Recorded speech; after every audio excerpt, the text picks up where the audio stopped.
Hello, hello! We just arrived at the Egyptian Museum after a very long day at Luxor yesterday, and supposedly we will find all of the artifacts that were in the tombs we saw yesterday. They're all brought to this museum so we can see what they had, because of course yesterday the tombs were empty. All we had was the walls and the sculptures.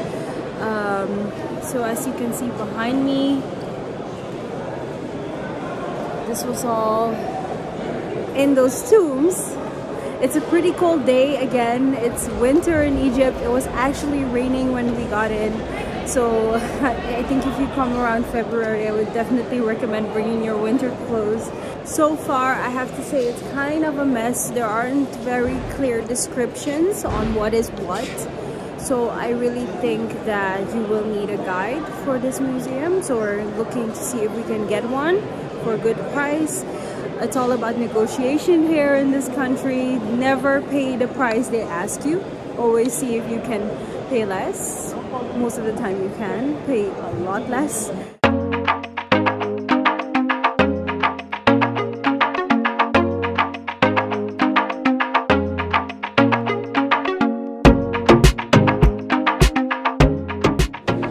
Goosebumps after visiting the mummy room. I wasn't allowed to film. I tried a little bit. It was unbelievable how well they are still preserved. They still have teeth, they still have hair. It's over 3,000 years ago, and you can still see their facial expressions. Some of them are actually kind of smiling. It's amazing. If you come to Cairo, please visit the Egyptian Museum, even if it's only for the mummy room. And now, if you look at the images that I filmed for you, you will see that the sarcophagus were layered. So they were put in, their mummy was put into one layer of a sarcophagus, and then they had 4 layers of sarcophagus before they were actually buried in the tombs that we saw yesterday. It's unbelievably fascinating how they, well, it explains actually how they were preserved so well, because there was no oxygen coming in, there was no water coming in because of all the different layers.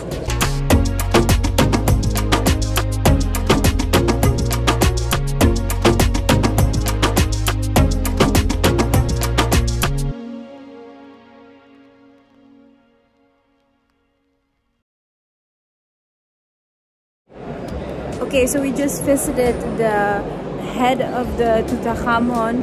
His mummy is actually in Luxor, and all I can conclude is that he was a little spoiled brat, even until death.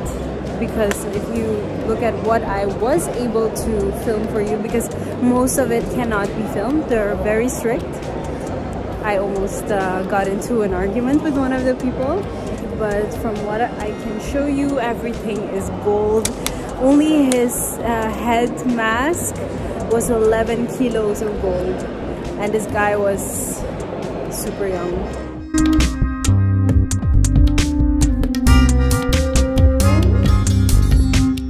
I was bummed that I didn't get to see the mummy of Queen Hatshepsut, because they're still investigating everything around her and her mummy. Her story is basically that 3,000 years ago she wanted to rule, and because she was a woman she wasn't allowed to, and she started dressing up like a man and then bribing all the priests in order to gain power and be seen as a legitimate ruler, which is interesting because all those years ago, I'm saying 3,500 years ago, this woman was already fighting for women's rights, as we are still fighting today. So I would love to see more of this queen. Unfortunately, she's not here.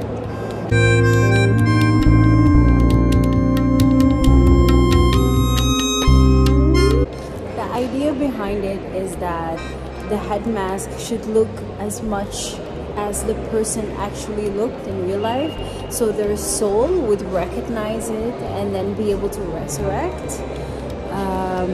That's their belief, and that's why all of these head masks are so interesting, because it gives you an idea of how they would look like.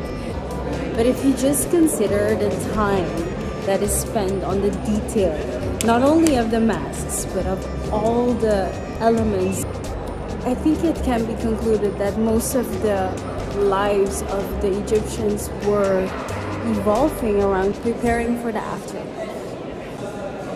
And then we can only hope that they got what they believed, because at the end of the day, they're here in this museum. Their bodies are here, their mummies are here, and everything, all their treasures that they were hoping to take into the afterlife ended up in this museum. So I hope they rest in peace. I don't know if you can see how big this is, so let's try it out like this.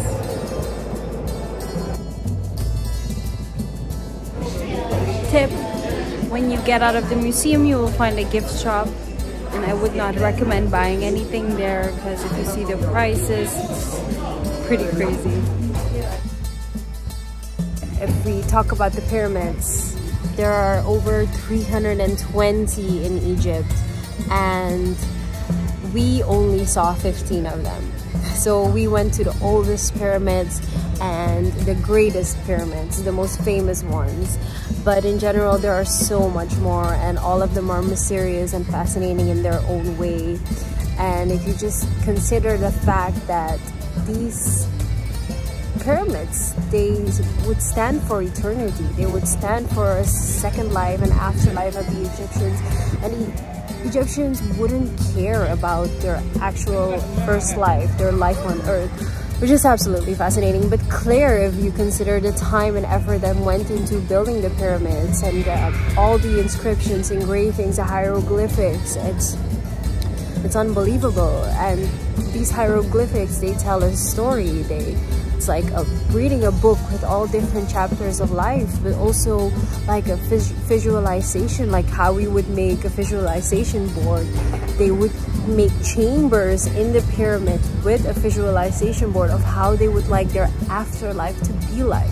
And the communication, if you consider that the writings on the temples weren't always facts or some things that actually happened, they were more like a message of the kings to the people that would enter the temple, so the normal people, and then they would try to send like messages. So it's like propaganda in a way. You can think of it as today's social media, but only it took them forever to carve it into stone, and we can still read it and enjoy it.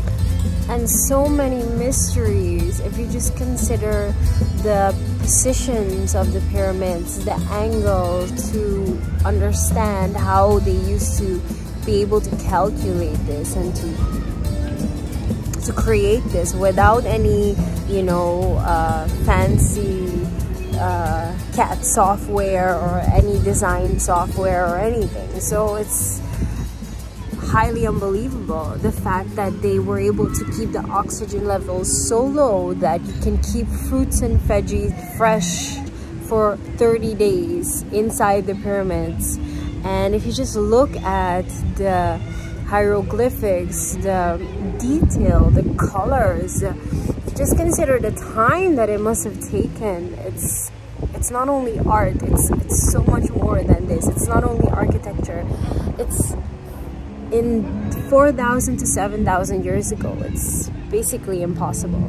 And then you have the theories of the tunnels below the pyramids. So in general, the pyramids were built to be tombs for the kings, but there are many theories that below the pyramids there is this underground tunnels connecting the pyramids to each other, and it's mind-blowing. And of course you have the theory, and I actually believe it because now that I've seen these pyramids myself and I've walked in them, I breathed in the air, you know, I can tell you, I don't believe that they had the knowledge and the skill. So some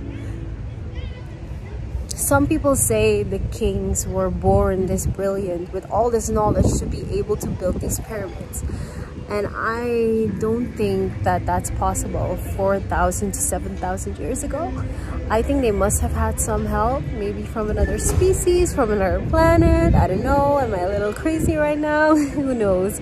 I really wonder what you guys think. So comment below. Let me know what your theory is and what you think of all of it. If you've been to Egypt, just let me know. But there is so much more to this. There's so much mystery. And every day they discover something new and they find out. And with the new technologies, we can find out even more if you consider the mummies, and you know, you have new ways to scan them and to find out things about their body and how they died and everything. So there's so much yet to be uncovered. I really hope you find out. I really hope you enjoyed this vlog. So please do not forget to subscribe, because I will be doing a lot more traveling and I would love to take you all with me.